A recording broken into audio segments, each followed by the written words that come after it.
সাবু মাখা।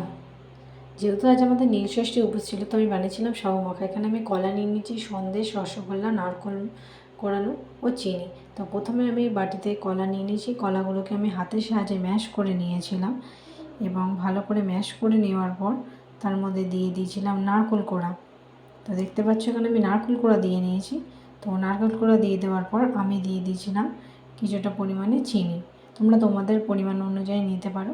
তো চিনি দেওয়ার পর আমি সেখানে সাবুটা দিয়ে দিয়েছিলাম, যাতে সাবুটা মাপতে সুবিধা হয়, কারণ মিষ্টি দিয়ে দিলে এভাবে অসুবিধা হতো।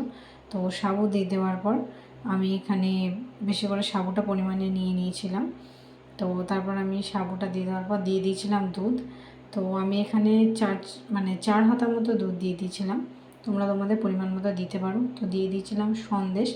যেহেতু আমি সন্দেশ খুব একটা পরিমাণে খাই না, তো রসগোল্লার পরিমাণটা আমি বেশি করে দিয়েছিলাম। তো আমি এখানে দিয়ে দিয়েছিলাম